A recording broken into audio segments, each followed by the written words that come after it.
Now, the Duke and Duchess of Cambridge have met the parents of 3 men murdered in Birmingham during the riots. The couple also talked to emergency crews and visited a cafe which was looted in the unrest. Sky's royal correspondent Paul Harrison reports now from Birmingham. They'd been so full of admiration for how this community had dealt with the deaths of 3 young men that the Duke and Duchess of Cambridge's priority, a private meeting with their relatives,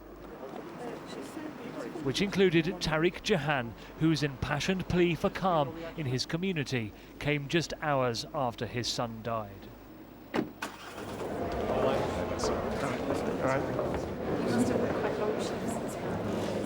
Obviously inquisitive, but mostly the newlyweds were here to listen to stories of a night where everyone in Winson Green felt the impact of the rioting. Whether they were members of the emergency services on the front line or community leaders from across all faiths. I hope we've left it suitably late enough so you guys managed to have a rest before we turn up and cause more chaos. To West Midlands nurses and paramedics, a royal thank you for a job well done. Hopefully lots of people said well done to you. A pat on the back doesn't go amiss from the second in line to the throne. If anything, this visit lightened the mood of a very dark week.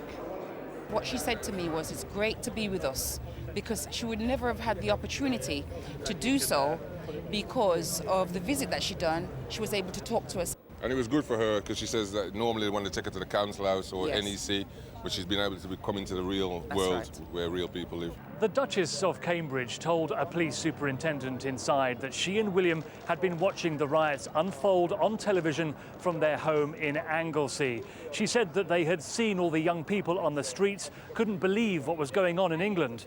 Well, now they will find out for themselves. What they'd been watching was businesses like this cafe newsagent in Birmingham city centre being looted. In this case, 70 youths stole £20,000 worth of goods. With the community's help, that same business is now open again, in time for 2 high-profile customers.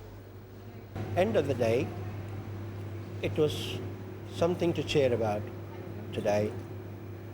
That is the main thing. And we are not going to lose this battle. We are going to fight back. In what would have been a quiet week for the royal family, they have mobilised across the country over 3 days. The riots really have had an impact on everyone.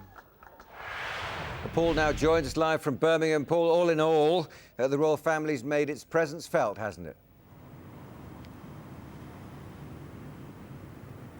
Yes, it really has. We have had 3 days of visits of 5 high-profile members of the royal family. I suppose we have to ask the question, will there be any more? Well, I certainly haven't heard of any being planned. That said, the plans for these 3 visits have been kept pretty much under wraps until just a few hours before. But really, the royals have mobilised and have covered the length of this country, from London, where Prince Charles and the Duchess of Cornwall visited 5 areas, and where Prince Charles was quite outspoken about the causes of what he believed went wrong and caused the riots. Prince Harry went to Salford and thanked the members of the emergency services and walked the streets of Salford as well, one of the worst affected areas. And of course, the Duke and Duchess of Cambridge came here to Winson Green in Birmingham, did all of that and more, met members of those who had lost loved ones. So it's difficult to see what more could be achieved by further visits by the royal family, but I suppose you could never discount it.